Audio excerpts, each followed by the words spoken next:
Конкурс «Семья года» уже стал делом привычным и для города, и для района, и для республики.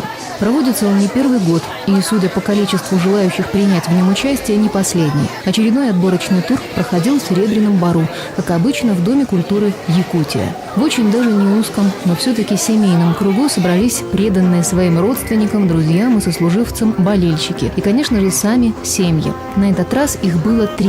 Жюри, может быть, и хотело показаться строгим, но кулинарные шедевры, над которыми хорошо потрудились все семьи, способны были смягчить нрав даже самых взыскательных судей. Помимо любимых в семье угощений, консервации, участники конкурса на собственных празднично оформленных стендах представили плоды своего творчества и фантазии. В общем, все, что они умеют делать. Как выяснилось, умеют они многое. Шить, вязать, вышивать и рисовать. Впрочем, главное действие развернулось в этот вечер на сцене.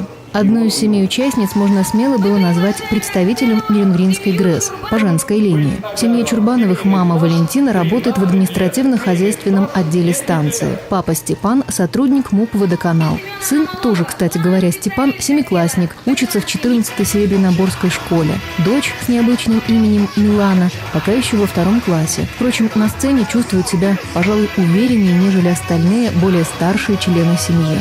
Разумеется, этому выступлению предшествовали многие дни подготовки и изматывающих репетиций. А это само по себе тяжелое испытание на прочность и взаимопонимание для любой семьи. Хотя некоторый опыт участия в городских состязаниях у Чурбановых был. В соревнованиях «Папа, мама, я, спортивная семья» они заняли достойное 2-е место. В подготовке к нынешнему конкурсу семье помогал весь административно-хозяйственный отдел, но более всех Надежда Боярова, а также правком и администрация Нерюнгринской ГРЭС. Семьи представили свои визитные карточки, выполненное домашнее задание о городе и о себе, а также участвовали в военно-спортивной эстафете и конкурсе «Каждая семья талантлива по-своему». «Мы почти победили», — сказал после завершения конкурса Степан Чурбанов-младший. И ошибся. Не почти, а победили. Баллы и призовые места к этой победе не имеют никакого отношения. Главная победа — это крепкая, дружная и счастливая семья.